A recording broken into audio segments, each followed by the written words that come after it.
let's talk about protecting groups. And in particular, let's protect ketones and aldehydes from other reactions. We've already discussed how to make an acetal, and an acetal is really just a couple of ethers in one group. And ethers are fairly non-reactive. Furthermore, we can remove it later. So, this is a reversible reaction. Those are key features to having a protection be effective. Being able to protect it against multiple conditions, but also be readily removable later when we choose. So I've drawn up a reaction here that I would like to be able to do as an example. Now, you may look at this and say, well, this looks ripe for a Grignard reaction. And that's true. If we took and formed this bromide into the Grignard by adding magnesium to it, form the Grignard reagent, and then react it with butanone, right?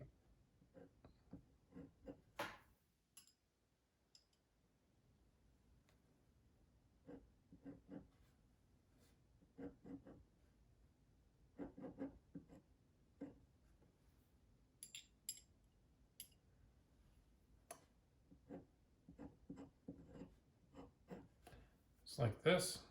Once we have the Grignard and a little acid workup step and all of that, we could get to this molecule. There's a problem though. Well, the reaction will occur with this ketone during the process of forming the reagent, the Grignard reagent. It will react over here on a different one of itself. And it will probably make some weird polymer in the process. And we don't want that to happen. So what we really need to do, instead of going directly and making a Grignard and then going here, which will not work, we need to somehow protect this aldehyde. So one of the best ways to do that is to form it into an acetal. So let's do that.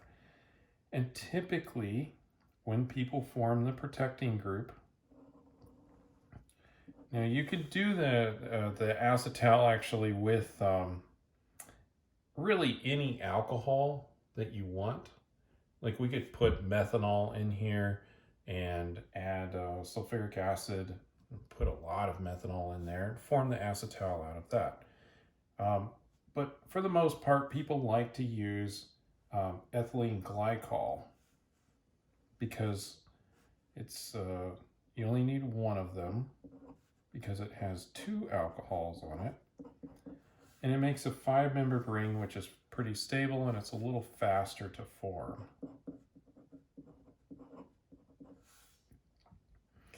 This is also going to be lower steric hindrance because it's all tied up nice and neat. So there's a lot of advantages to using ethylene glycol. So when we do this, we will form the acetal, which looks like this.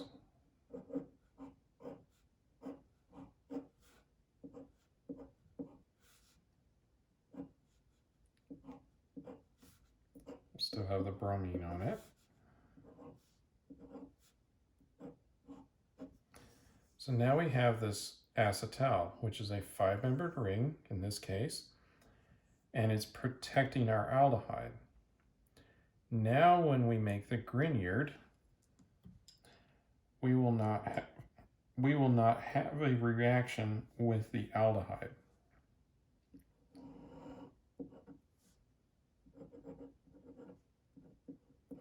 So we're going to add in solid magnesium and probably some THF or some other solvent, like similar ether solvent.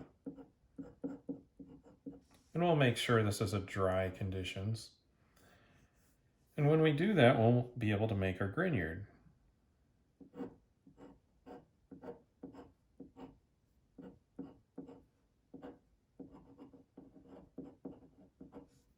With the protecting group.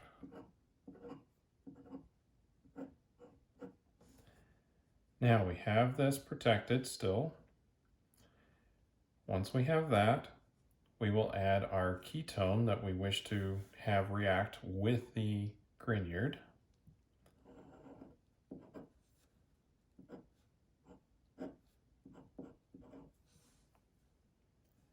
And then we'll have to have step 1, and step 2 here is going to be a little acid workup.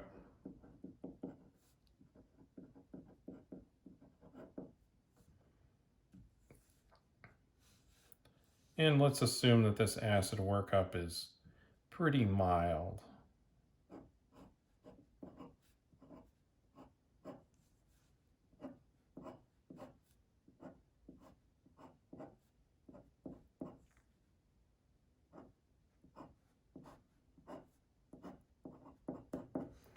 So we're very close now to our target molecule.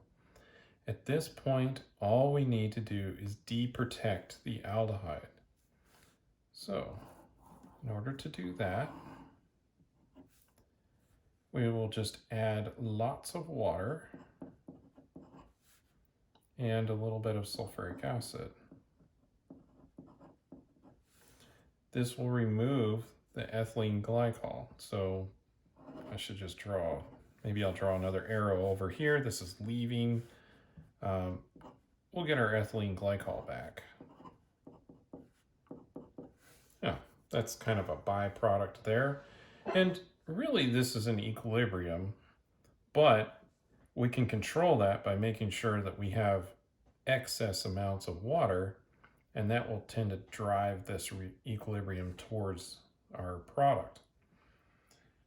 So when we're looking at protecting groups, in general, we need them to go on fairly easily, and we need them to come off reasonably easily. But in the meantime, we will need them to stay for whatever other conditions that we have. So those are the characteristics that we would like for a protecting group. In this case, it's very good protecting groups because an acetal effectively is an ether, and ethers are fairly not reactive. And so it will only come off when we want it to. Now here, I did say mild acid workup steps, but I suppose if we wanted to try to do this all in one step and go right to there, we could probably deprotect during that acid workup step, just by selecting our conditions appropriately. Perhaps, right? You'd have to try that out. So this is the standard idea behind a protecting group. We identify a group that we need to protect, we protect it, then we do other reactions that would have reacted with our protected group, and then later, after we've done all of the reactions that would react with that protected group, then we'll remove it and get to our target molecule. We may wish to keep the protecting group on for quite some time. There might be several steps that we leave that on. Or, in this case, we may wish to take it off immediately after we have the steps that group is sensitive to. You'll just have to see what makes sense. Now, previously we had designed syntheses so that we would avoid needing protected groups because we hadn't discussed these yet. This allows us greater flexibility in how we design our synthesis. But it is still valuable to consider how we could avoid using a protecting group. Sometimes they're unavoidable and the best path is to use one.